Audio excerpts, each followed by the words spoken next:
Good morning, guys, and welcome to our discussion about Lab 4. Now, this is the detailed discussion about where you'll find all the information that you need, and where, what we can plug in for all the things that you need to calculate, stuff like that.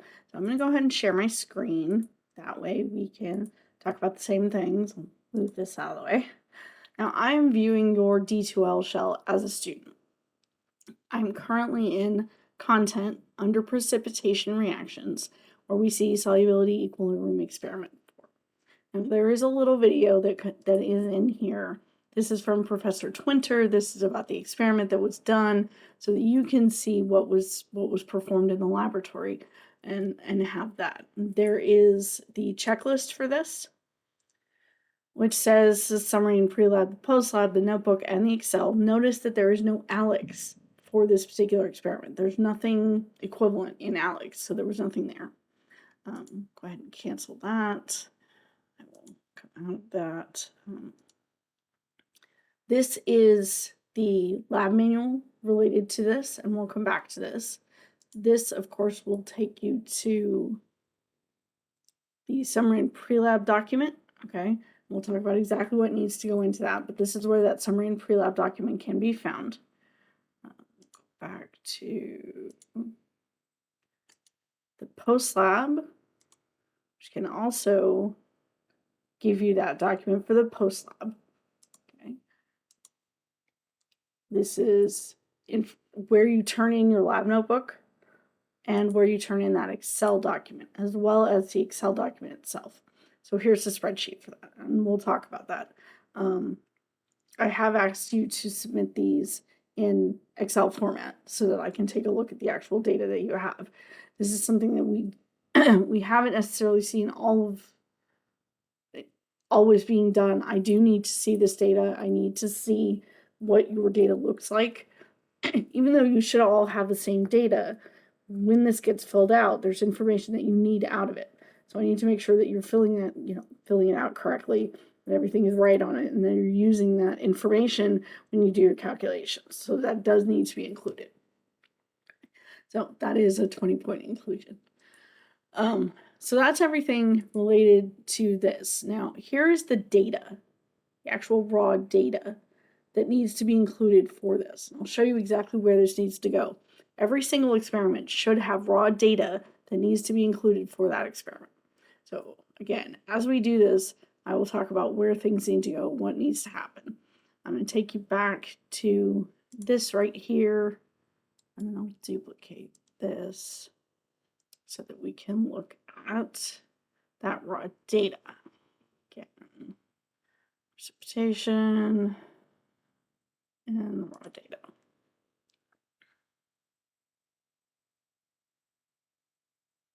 Okay, so those are the things that we're going to need to be able to refer to as we do this. And those are these two documents right here. So I'm going to go ahead and shut this down because I have both of those documents downloaded so that we can refer to them. I'm also going to pull up the paperwork that I have. This is a PDF of that paperwork. So I can show you where we find the information that we need to be able to fill this out. So let's close this up so we can see the whole thing. It says to read the instructions carefully. That's from what's in here. You are expected to read all of this stuff. They want you to transcribe the objective here, the list of materials, and an overview of the procedure into your lab notebook. So there are a couple of options that you have for doing that, just in case you aren't aware.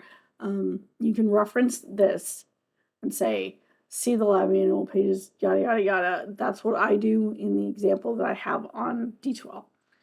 And that is fine because these steps are laid out. They're right there. Since you're not doing it in the lab, that's probably the easiest thing for you. So that is perfectly okay. There are 4 stations that are going to be set up. So we have burette A, B, C, and D. Okay. The table that's here will have, it lists a initial volume and final volume because you would be reading from the burette what the initial volume is and the final volume is. The data that you're going to be using, however, is just going to be the total volume that was used for each of these, and then the class averages. And we'll get to that in just a second. There is the spreadsheet, which we will walk through, and we're going to identify which solutions contain a common ion and what is acting as a limiting reactant. Okay. So what we're looking at is the precipitation of silver acetate. That's AgC2H3O2. And it's formed from Ag plus and C2H3O2 minus. Okay, so that's the the solubility product that we're going to be looking at. So that's a KSP. We're going to be looking at this from those areas. Okay, so that's what we're trying to study. If the solubility of solid silver acetate is defined as moles per liter, then the ion concentrations are X. So whatever we know is the solubility in moles per liter of that solid, that's going to be the concentration of both of those ions. Okay. So if we were to set up a rice table, and that's really what this rice table is what this thing here is supposed to look like, we'd actually be looking at the formation of AgC2H3O2, which is a solid, breaking down to give us Ag plus, which is aqueous, plus a C2H3O2 minus, also aqueous. Since this is a solid, we don't care about that. It's not part of our calculation because it's large. So our initial concentrations, the solid we don't care about, so that's why it's sort of crossed out. 1 unit is what's listed. Our Ag concentration on our C2H3O2 minus concentrations both initially are 0. Okay, so that's our initial condition. When we do our change, every time an AgC2H3O2 breaks down, one of them, we get 1 Ag plus and 1 C2H3O2 minus. Okay, that is what we get out of that. That's where our X's come from. And at equilibrium, we know that those X values are going to be related to the KSP, right? So if I have a value for KSP,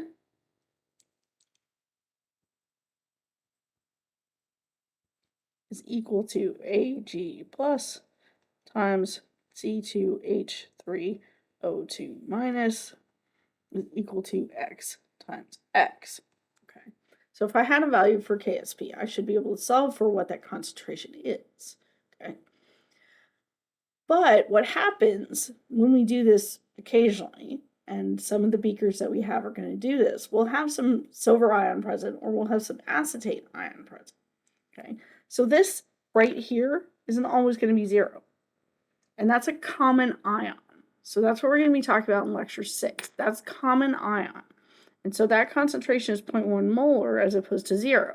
And that means that instead of having this expression down here, where we have the Ag plus times the C2H3O2 minus being X times X, in that case, we'd be looking at this being 0.1 times X. Okay? In another one of the beakers, we have a different situation here. We have this being 0.1.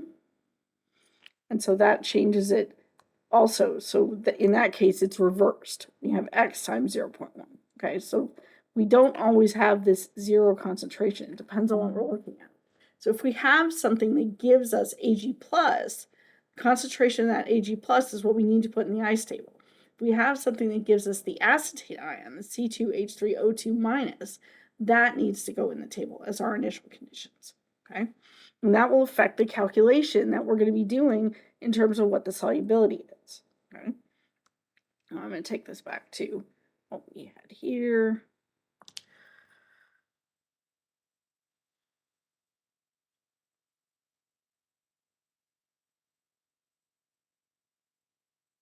I'm just reading. So your molecular equation is given here. Net ionic equation is given here.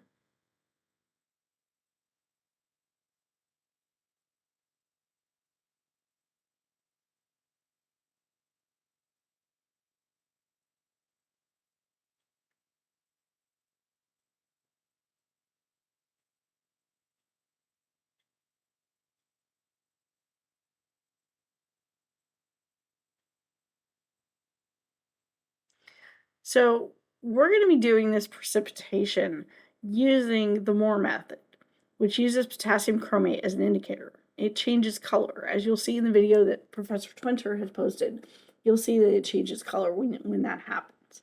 Okay, and so that is the end point that we're going to be looking at for that equilibration.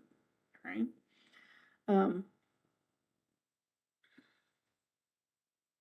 So we can measure the unknown amount of silver ions within a solution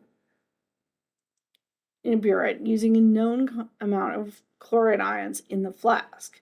So what they're telling you is that we're looking to identify what the concentration is in the burette based on what's already in the beaker or in the flask. Okay, that tells me that since I don't know what's in the burette is what is determining that concentration of solid that I get out by how much I have added. That also means that what is in the burette is my limiting reagent, okay, the limiting reactant. And that's what we're talking about in number 7. And since we're going to be doing that with the burette,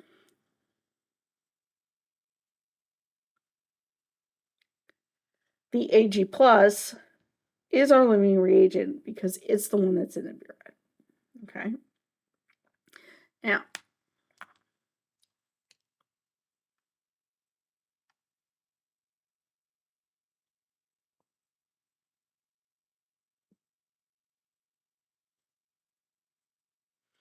it talks about the fact that when you don't have silver from another source, the silver and the acetate should be equal to each other, which is the situation that we're talking about right here. Okay, so we have no other source of these things. These two things should both be X's. That should be just fine. But when we talk about a situation where we already have silver,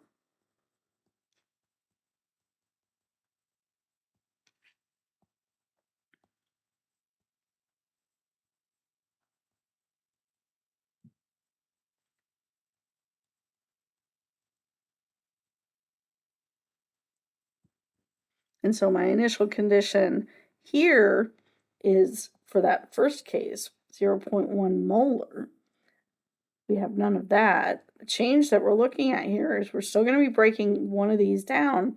So we'll get a plus X and we'll get a plus X. But at equilibrium, what we always talk about, I don't know if it's going to let me scroll up anymore, sorry, is 0.1 plus X. Okay, and this is going to be X there. Now, we typically look at that plus X portion as very, very small, and we ignore this part right here. So when we plug that in, we typically only use the 0.1. Okay. The same is going to be true when we talk about the acetate being present. So that's going to change the solubility of the silver ion because the acetate is already present. So same kind of deal. All right. And this is the KSP that goes up there.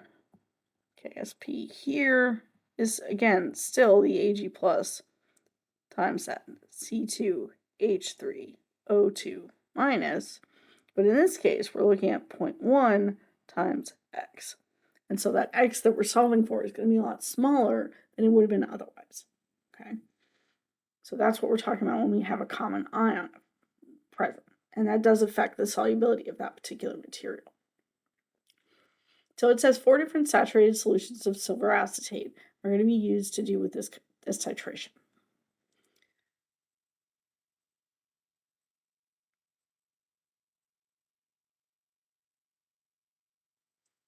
So we have our silver acetate in water by itself, silver acetate in potassium nitrate, so a soluble salt that is not part of this equilibrium. There is nothing here that says K or NO3. So none of these are the same ion. So it's just what happens if I add that ion. Does it change anything? And it should. So A and B should be exactly the same. All right. But when we talk about C, now we have a solution that has 0.1 molar AgNO3, and that's where this 0.1 molar Ag comes from. And that's because the AgNO3 completely dissociates, so that 0.1 molar AgNO3 gives me 0.1 molar Ag plus and 0.1 molar NO3 minus. Okay, I don't care about the NO3 minus, but that's what happens.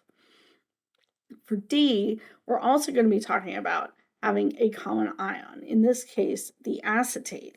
And it's still going to be, I'm sorry. Still going to be 0.1 in the acetate. for that particular solution. Okay, so that's going to change your solubility as well. All right.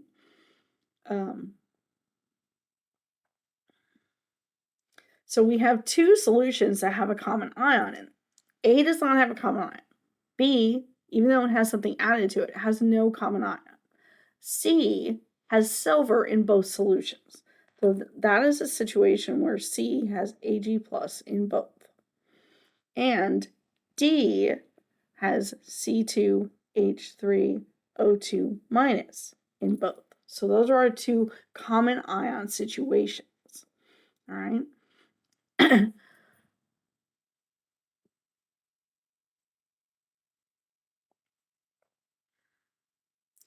This volume of 0.05 molar KCl will tell you how many moles of KCl were added. Okay, we're going to be adding the indicator as well. We may, in some cases, be adding H2O. It depends on what we're dealing with. Okay, but that way we can figure out what that final concentration of potassium chloride is, because that chloride is our final concentration of the Cl minus that we may need to be able to talk about this. Okay. We get our volumes, and then we'll talk about these calculations a little bit later on. Now, the next part we need to talk about is the data that we need to be able to finish this. Okay, so we're going to look at the data that's provided here. So what we have is burette A, B, C, or solutions A, B, C, and D. On the one row, we have the volume for one of these titrations. So the volume used is going to be that 5.3 milliliters for the first one, 4.5 milliliters for the second one, 6.9 milliliters for the third one, and then 11.7 for the fourth one. And then when we do that in triplicate, okay, we have 5.1, 4.2, 6.6, and 12.12, which gives me an average of 5.4, 4.7, 6.8, and 11.9. Okay, so that average, that last thing, is what we're going to fill in for this class average. So the 5.4, the 4.7, the 6.8, and the 11.9. So when we do this in the laboratory, what we do is we have at least 3 groups that perform this experiment. Each group records their volume for their particular sample for each of these 4 burettes. And then they share data so that we can get a class average. Now, we need 3 data points to make that a relevant average, so that's why I say 3 groups. So that's what you're looking at there with class average, okay? So that is the data that you need to fill in there. Sorry, I don't know what it is. Every time I get on camera, I have to yawn. I don't know why that happens. I'm really sorry about it. It's kind of embarrassing. But that is what needs to go in your notebook in terms of your data. Okay, so this table should be there. You can leave out the initial and final volumes because we're not going to be using them for you guys. So you need burette A, milliliters, burette B, milliliters, burette C, burette D, all in milliliters, the volume used, and the class average. Okay, so those 4 columns and 2 rows need to be present. Okay. You'll need to answer these questions. These answers should end up in your notebook or on here. Really, I would like those in both places. And that's everything you need for the lab notebook. Okay, so that's everything that needs to go in the lab notebook. And there are questions about that? I hope not. But that's not the end of our summary. Okay, so our lab summary is going to include things like our objective, just like always. We find the objective for this lab is on page 28. Needs to be in your own words, of course. The molecular reaction completed in these titrations. So this is our KSP, right? But what we're actually doing in this titration is this right here. So we're taking that AgC2H3O2, so that's on page 29.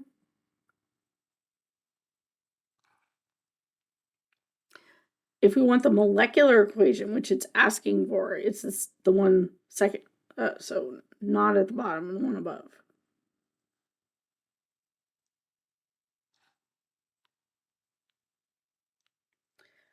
Right, the net ionic equation is page 29 at the bottom. So our molecular equation is this one. It includes all of the ions, whether they're spectators or not. Our net ionic equation is the one that only contains the ions that are going to be used in that reaction. Okay.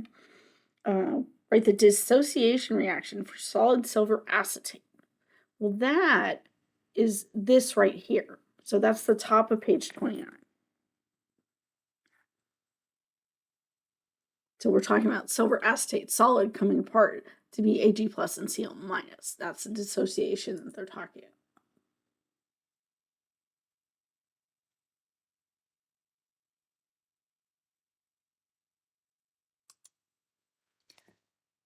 Write the KSP expression for silver acetate. Well, okay.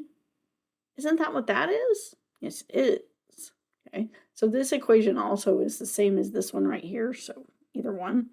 But the equilibrium or the KSP expression is number 10 on page 28. Calculate the moles of Cl minus in beaker A from the volume and molarity of the KCl. So I talked about the fact that we would need data from what we put into that beaker for KCl. So let's scroll down and find the part of the lab where we talk about that. So here it says, table 7, beaker contents for each silver acetate solution. And it says volume of 0.05 molar KCl. So molarity is 0.05 molar. How much did I add for each beaker? It depends on which beaker we're talking about. For almost all of them, it's going to be 5 milliliters. So you can use that volume as your example. Now, you need to do this for all 4 of your beakers, and that needs to appear somewhere. And that answer should be here, but I only need to see one calculation in detail here. All right. So we have that there. Now, how do we do this calculation again? Well, I'm diluting that solution, right? Because I don't have just that in there. I add other things to it. So I need to know what the final volume is. And in this first beaker, and I'm only going to show you the first beaker, I have 5 mils plus 10 mils plus 1 mil. So that's 16 mils total. And that means that for this first beaker, M2 is going to be equal to 0.05 times 5 milliliters over 16 milliliters. And that's the answer that you'll report. You'll need to do that for each beaker. So A, B, C, and D. And if you need to do it somewhere else, that's fine. I just need to make sure that, so I need to see the detailed calculation for one, and I need to see the answers for all 4. Okay, so that's what we need there. That will determine the molarity of, well, actually, they only want moles. Never mind. So I don't want to do that. RTFQ. I didn't RTFQ. So if I want number of moles, right, and I know that I have a molarity, which is moles per liter, and I multiply that by the volume in liters, then I should get that number of moles. So I take my 5 milliliters, I convert that to liters, I then multiply that by the 0.05 moles of Cl minus in 1 liter of solution. And that'll give me the number of moles of Cl minus that are in that particular thing. Again, this is then going to work for A, B, and D. But it's not going to work for C. So you're going to have to do another calculation over here for C. Okay. So it says the moles of Ag plus equals the moles of Cl minus. So what is the molarity of silver ion in solution A? Use the class average volume of solution A. Okay, so in question A, right here, I calculate the number of moles, right? I now want to calculate the molarity of the Cl minus. So I calculate the number of moles of Ag plus, but the moles of Ag plus equals the moles of Cl minus. Now moles of Cl minus, I'm then going to divide by the class average for the volume of solution A. So if I scroll back up and I look at my class average for solution A, because I closed that, hold on.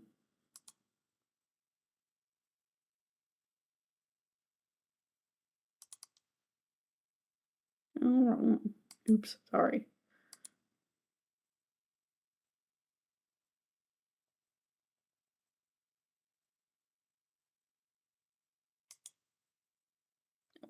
Not that one either. Sorry. Okay, so this class average volume is that 5.4, right? That's what we wrote right here. So I now know the number of moles because I calculated that in A, right? So this answer right here, I'm going to take down here and divide that by the volume for the class average, which is 5.4 milliliters. But of course, I have to convert that from milliliters to liters to get molarity, which is moles per liter. So I need to make sure that I've done that. So we only need to do that for solution A. Okay. Using the molarity of silver ion in beaker A and the dissociation reaction of silver acetate, calculate the solubility constant, KSP, for silver acetate. So they want a KSP, right? And I know that KSP is equal to that Ag plus times the C2H3O2 minus, because in theory I wrote that up here. Okay. So, and it's not that one, it's this one. So in theory I wrote that in number 4, and that's what that should say right there. So if that's the case, and I know that Ag plus is equal to C2H3O2 minus, and I just solved for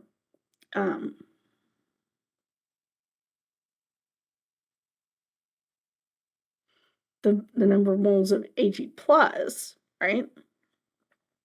Because I have a molarity, I just solved for the molarity of Ag plus, which I did in number B. So I'm going to take the answer from here and plug that in there. And that equals the answer from B times the answer from B, or B squared. Okay, so take that answer, plug it in, multiply it by itself, and that should give you your KSP. Okay. Now we want to calculate the number of moles of Cl in beaker D from the volume and molarity of the KCl.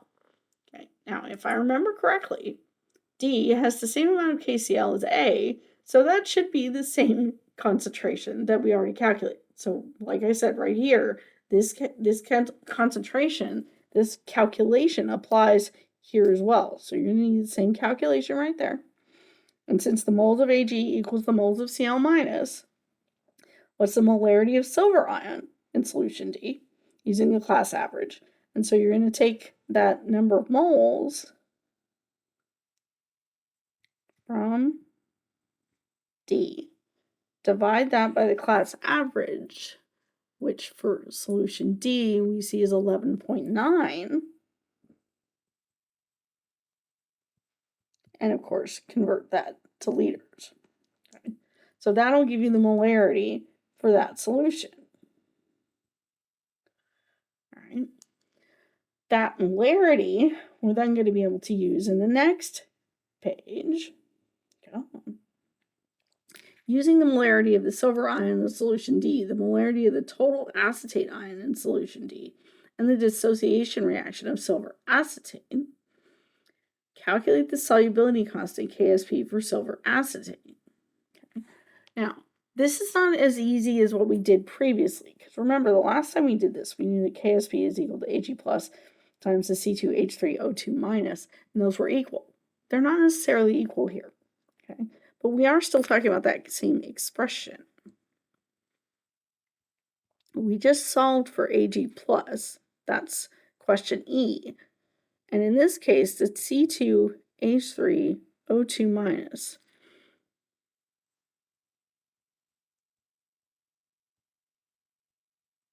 is equal to the 0.1 that's already dissolved plus X. Okay. Really, that's what it should be, is that plus X. Okay. So that's what should get plugged in for this part. And this part is the answer from E. Okay. And that should calculate a KSP for you. All right. Now, we want to look up the KSP for silver acetate from a reliable source and list that source. So you need to make sure that you've done that. And then we want to attach the spreadsheet. Now, let's talk about that spreadsheet for a second. So I can show you the spreadsheet in terms of the PDF, but I actually want to open that and take a look at it here. Sorry. So we have the molarity of KCl, the molarity of AgNO3, and the molarity of the sodium acetate. Those should all be fine. These titration volumes don't look fine to me, but let's verify them. So these numbers should match the numbers that are right here, and they don't. So these are going to need to be changed to 5.4, 4.7. You'll see when you do that, numbers change. 6.8 and 11.9. Okay. And these numbers down here change.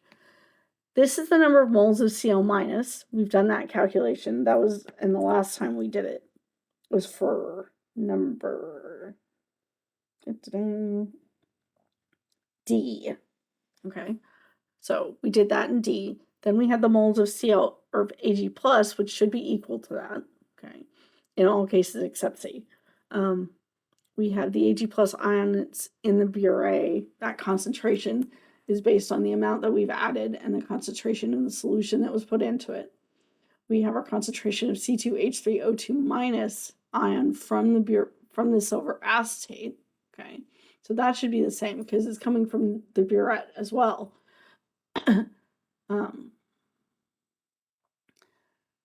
We calculate the KSP, so the solubility for both, and then the KSP. Awesome. Now, we also have to consider that in some of these cases, the Ag plus ion in the burette is modified by what's also in the beaker. Okay, so when we have a common ion, we need to remember that and that's part of this calculation. The only thing that you are responsible for is verifying these concentrations, which look right to me, and then those volumes right there. And then you need to turn this back in. Okay, anything that you calculate that's on this sheet somewhere, you should be matching those values. Okay. I'm going to close this. So make sure that you match those values. And that's what we're talking about in terms of attaching that spreadsheet.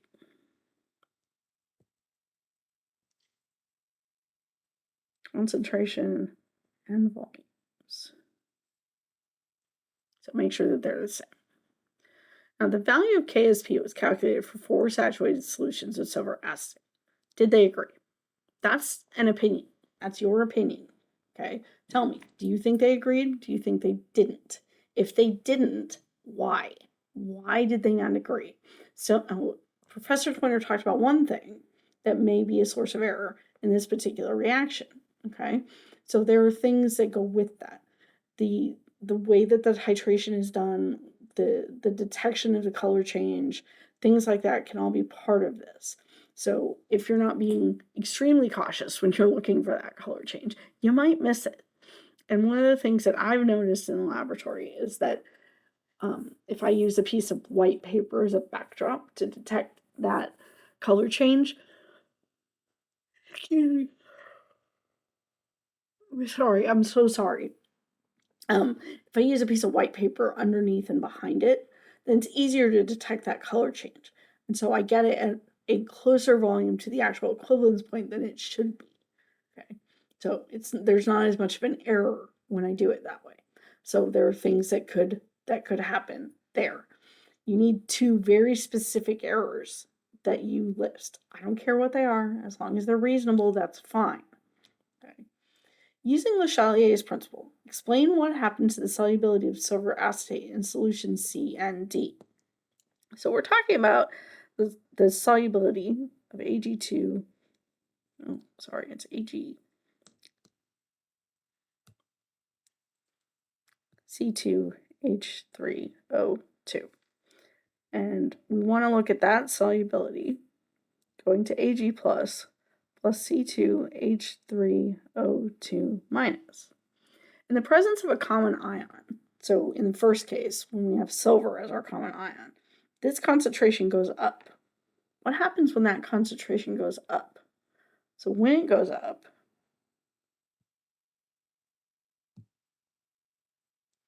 which direction does this shift? And I would expect it to shift in that direction. So why are you not catching? Sorry, give me a second.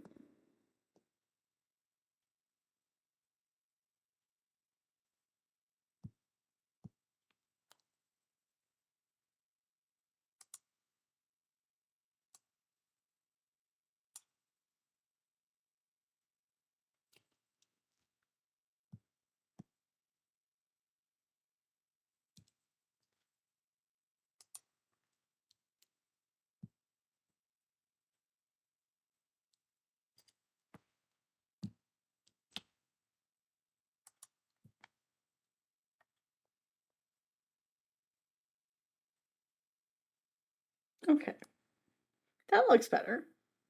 So as we increase this concentration of Ag+, I would expect this to shift backwards because I've got an additional source of Ag+, so that means that this needs to shift in the backwards direction to make that happen.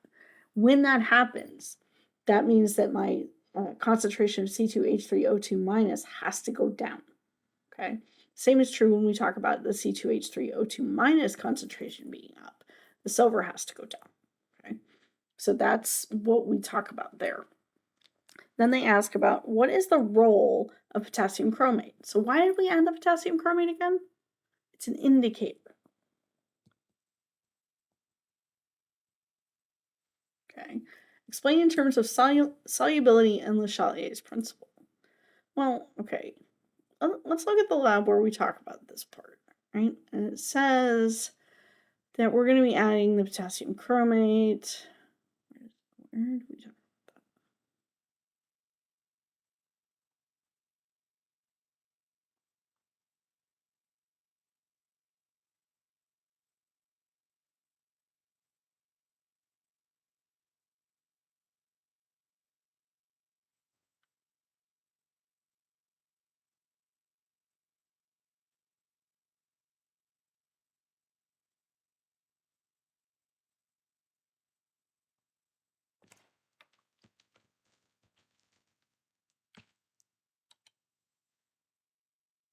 Sorry, I know it's where it talks about the Moore method. The concentration of silver ion in the saturated solution of acetate will be determined. Yes. Yes. Okay, thought that's where it was. Ah, no, that's not it either.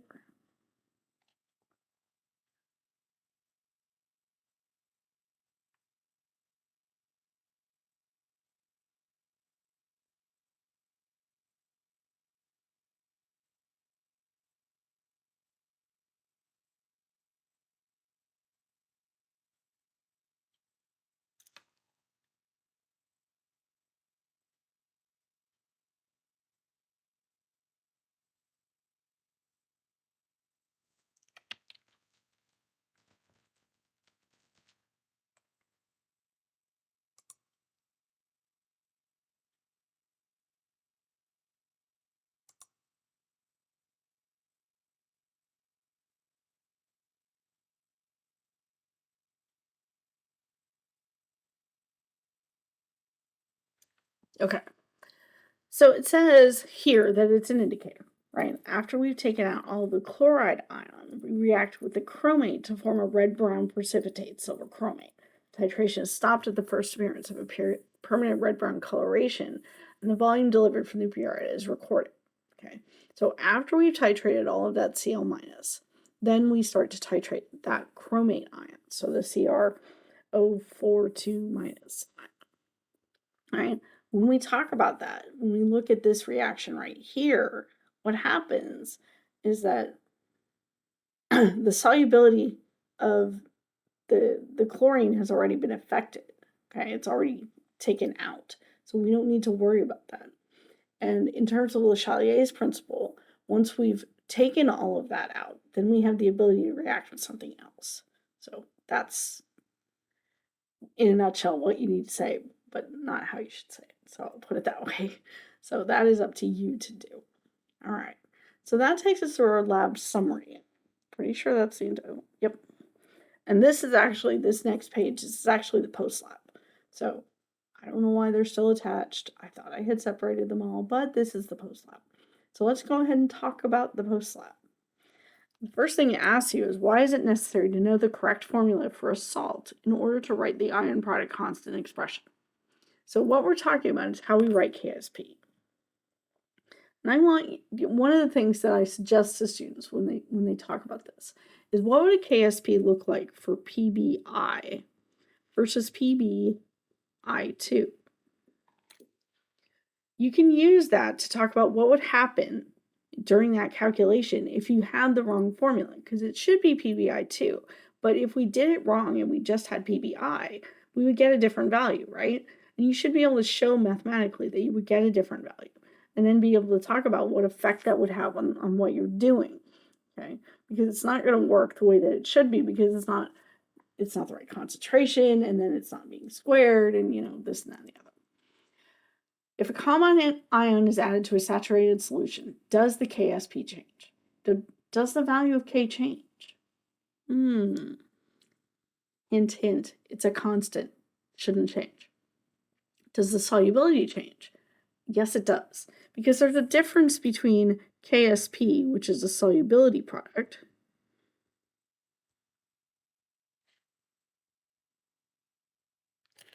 and then solubility, which is either measured in grams per liter or moles per liter, i.e. molarity. Okay, that solubility is going to be affected by the fact that there is a common ion present. So that KSP is not going to change, but the ability to dissolve a particular salt is going to change because we already have that other thing present. So, for instance, if we were talking about AgCl, Ag plus Cl minus, if we already had a bunch of Cl present, this would not be able to dissolve as much. And so that Ag concentration would actually go down because of that. So that solubility goes down because of the presence of the ion that's already there. But that's KSP does not change. Okay. Let's consider a saturated solution of silver chromate. All right, silver chromate. Where's that chromate ion again?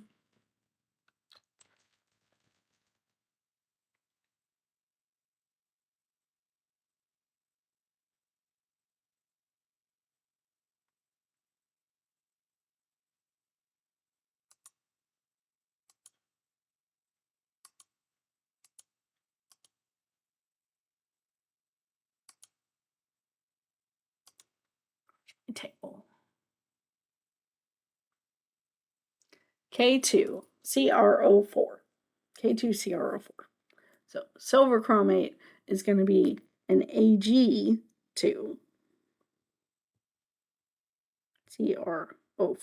That's the ion that we're looking for.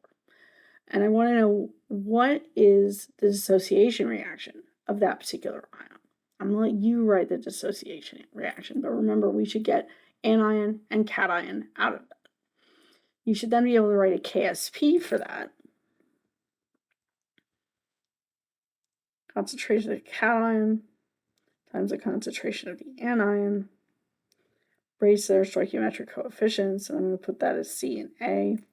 Okay, so don't forget that it may be raised to a particular power because of the stoichiometry. Calculate the molar solubility of silver chromate in water. Show your work. KSP equals 1.2 times 10 to the minus 12th. So 1.2 times 10 to the minus 12 is equal to that KSP expression that I write right here. And so I should be able to solve, given that since it's pure water, Ag2CrO4 dissociates to become that Ag, but I'm not going to balance this, and CrO4, and I'm not including the charges either. So that's what it becomes. And initially, both those concentrations are 0. So you should be able to solve for what that value is at equilibrium using that expression, okay? I did some examples of this in class. There are plenty of examples on Alex. If you have any questions about it, let me know. But this is how we would set that up. So that value, 1.2 times 10 to the minus 12, is equal to our expression for KSP. We then solve for our change, and of course, our change is going to be based on stoichiometry. And since I'm not balancing this for you, I'm not telling you what that stoichiometry is. Okay? But once you know what that is, you'll plug those X values in there to solve for X. And X is what you want to report. So X is the molar solubility. So that's what you want to report. Okay. Calculate the molar solubility of silver chromate in a 0.5 molar solution of potassium chromate. K2CrO4. Remember, units are moles per liter and not molarity for solubility.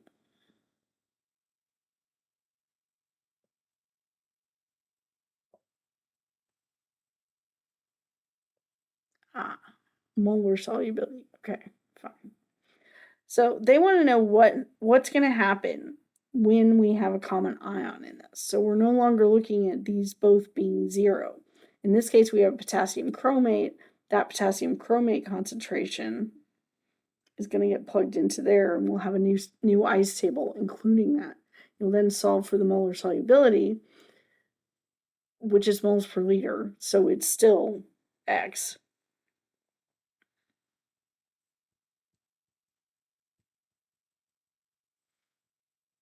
So, and that's in moles per liter. So listed as moles per liter and not molarity, even though they're exactly the same. That's what he's looking for. Okay, compare the solubilities determined above. Did it increase or decrease? So has it changed because of the presence of a common ion? Okay. Explain in context of the equilibrium reaction and any shifts that occur. So, looking at the molar solubilities, have they changed based on the presence of the common ion? I would expect the molar solubility to change, yes. And they want you to explain why did that happen.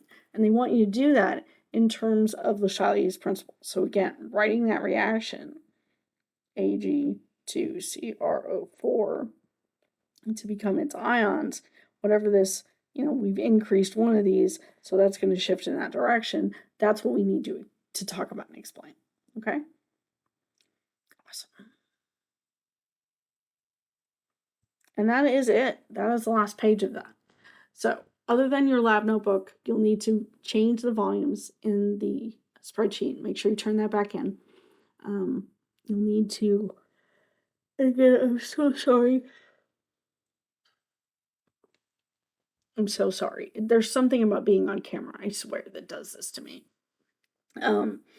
So change the volumes in the spreadsheet, turn the spreadsheet back in. You'll need to give me a copy of your lab notebook, okay? And that needs to include everything that you did for the pre-lab.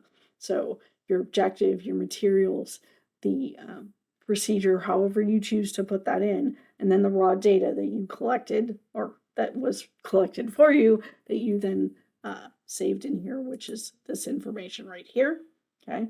So again, we need to have the volume for each of these 4 containers, and then we want your volume, which is this first row, and then the class average, which is this row down here, so the last one.